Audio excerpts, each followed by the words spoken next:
Nature signature बदलता नहीं है।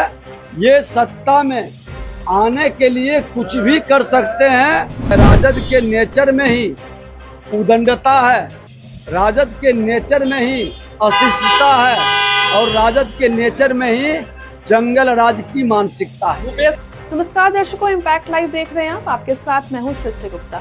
बिहार के मुख्यमंत्री नीतीश कुमार ने दूसरे चरण के चुनाव से पहले मंगलवार यानी कि 23 अप्रैल को जनता के लिए एक पत्र लिखा है। इसके जरिए उन्होंने लोगों को न सिर्फ सरकार की उपलब्धि बताई बल्कि आगे के लिए भी काफी कुछ वादे किए हैं।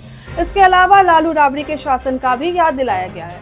इसके बाद अब इन मुद्दों पर भाजपा नेता और बिहार के उप मुख्यमंत्री विजय सिन्हा ने समर्थन दिया है। सिन्हा ने कहा कि राजद का नेचर कभी नहीं बदल सकता है। देखिए, माननीय मुख्यमंत्री जी ने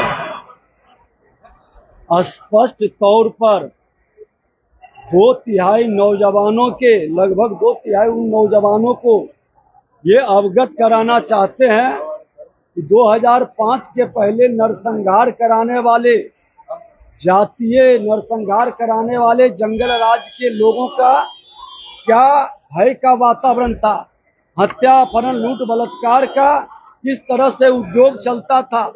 पूरे बिहार के अंदर उद्योग धंधे बंद हो गए थे। यहाँ के लोग भय से पलायन करने के लिए विवश थे और 2005 से 10 के बीच में ये जंगल राज पर कमांड किया गया, सुशासन स्थापित किया गया। और ये आज के नए नौजवानों को जानना चाहिए, जिन लोगों के ये भरमा रहे हैं और जिन लोगों को ये बता रहे हैं ये जंगल राज के पुरोधा लोगों का है, उसी के गोद में पले बढ़े हैं। नेचर सिग्नेचर बदलता नहीं है। ये सत्ता में आने के लिए कुछ भी कर सकते हैं और फिर जनता की गाढ़ी कमाई लूटते रहेंगे। लालू प्रसाद यादव की बेटी है रोहिणी आचार्य, उन्होंने आपके प्रदेश अध्यक्ष को अपशब्द कहा है, क्या कहेंगे? दुखद दुर्भाग्यपूर्ण है।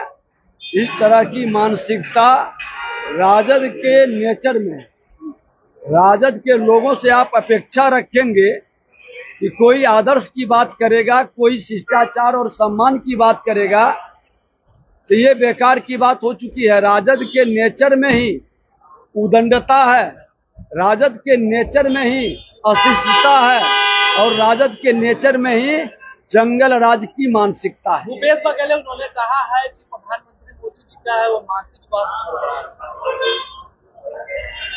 अब इस तरह के जिनका खुद मानसिक स्वास्थ्य ठीक नहीं है, उसको सब बीमार नजर आते हैं। कांग्रेस के लोग पूरी तरह से बीमार हैं, देश को बीमार करना चाहते थे, जनता ने उनसे मुक्ति पा लिया है, उनकी पार्टी भी बीमार है। ये मानसिकता के लोग अपनी बीमारी में कुछ भी अनाप शनाप बयान देते रहते हैं। तो आपने सुना कि विजय सिन्हा ने नीतीश कुमार के द्वारा लिखे गए पत्र के बारे में क्या कुछ कहा। ऐसे ही तमाम खबरों के लिए देखते रहें इम्पैक्ट लाइव को। शुक्रिया।